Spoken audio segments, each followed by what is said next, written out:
সবাই তালি দেন, সবাই সবাইকে অনুপ্রাণিত করবেন।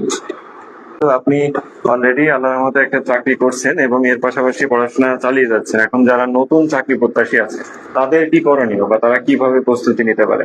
আর আরেকটা আমাদের ভাইবার টপিক ছিল, সেটা হচ্ছে বাংলাদেশের যে শিক্ষা ব্যবস্থা, সেটা নিয়েও দু এক লাইন বা বলবেন যে আপনার অভিমত বা মত। আমিও আমার অবশ্য নতুন করে বলা কিছু না, আমিও আপনাদের মতো চাকরি করতেছি। এখন বিষয়টা হচ্ছে, আমি আগেও একদিন বলেছি যে কনসিস্টেন্সি জিনিসটা খুব গুরুত্বপূর্ণ। আমি আবারও জিনিসটা রিপিট করতে চাই, ধারাবাহিকতা বজায় রাখতে পারি না আমরা অনেকে। যদি আমরা 2 দিন করি, পরে একদিন গ্যাপ দিয়ে দিই, অথবা 1 সপ্তাহ করি, পরে 3 দিন গ্যাপ দিয়ে দিই। এই মাঝখানে যে গ্যাপটা হয়ে গেলে আমরা যে বিগত 1 সপ্তাহ পড়েছি, এটা জিরো হয়ে যায়, টোটালি জিরো হয়ে যায়। আমাদের কনসিস্টেন্সি ধরে রাখাটা সবচেয়ে গুরুত্বপূর্ণ। আমরা সবাই চেষ্টা করবো এটা ধরে রাখার জন্য, আর যত বেশি পড়া যায় তত নিজের জন্য মঙ্গল, এটাই।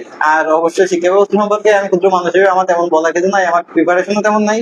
এটা নিয়ে আমি আর কিছু বলতে চাচ্ছি না, তবে এখানে বলতে সুযোগ দেওয়ার জন্য ভাইকে অসংখ্য ধন্যবাদ। ভালো থাকবেন সবাই। আচ্ছা, কদম দাসকে অসংখ্য ধন্যবাদ।